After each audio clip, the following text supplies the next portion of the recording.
Ni dapat dividen ASB, tabung haji. Apa buat? Ambil dividen pergi belanja semua. Makin miskin.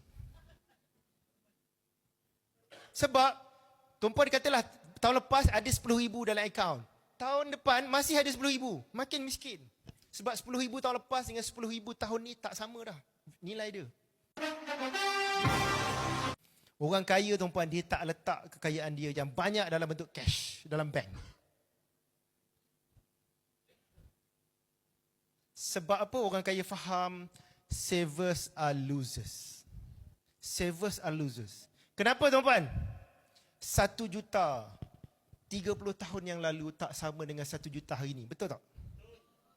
Nombor masih sama? Siapa pernah dengar dulu cerita jutawan yang menang tu? Samiri.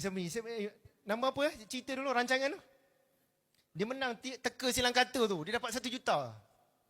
Dia diberi pilihan nak Ferrari ke nak 1 juta. Dia pilih 1 juta. Apa dia? Bukan Who Wants to Be Millionaire. Dia ada program lagi. More. Rokok. Jenama rokok dulu. More Jutaria kan? More Jutaria. Siapa pernah dengar? Orang lama-lama. 40-an ke atas umur. More Jutaria kan? Zaman tu 1 juta besar tau. Tak sama dengan 1 juta sekarang. Siapa yang tahu cerita tu, maksudnya dia umur 40 ke atas. Yang tak tahu tu maksudnya muda lah. Okay, muda. Okay. Jadi saya nak cerita tuan-puan, orang kaya tahu duit dalam akaun bank makin lama makin miskin. Walaupun nombor masih sama. Ni dapat dividen ASB, tabung haji. Apa buat? Ambil dividen pergi belanja semua. Makin miskin. Sebab tuan-puan katalah tahun lepas ada 10,000 dalam akaun. Tahun depan masih ada 10,000. Makin miskin. Sebab 10,000 tahun lepas dengan 10,000 tahun ni tak sama dah nilai dia. Tahun lepas 10,000 boleh beli banyak perkara. Tahun ni 10,000 makin sikit.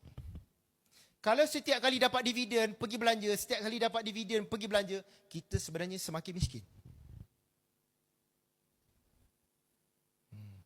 Okay? Sebab tu salah satu tips yang saya ajar, yang guru-guru kewangan ajar ialah dapat dividen, reinvest. Jangan guna duit tu. Reinvest. Sebab apa? Dia akan compounding. Okay? Kalau ada 1 juta, sebahagiannya dalam bentuk cash. Lagi, kebanyakannya rumah, tanah, bisnes. Okey, tuan-puan. Orang kaya ni, tuan-puan, majoriti orang kaya di dunia, harta terbesar dia apa, tuan-puan rasa? Cuba teka. Harta terbesar orang kaya apa dia? Dalam banyak-banyak ni.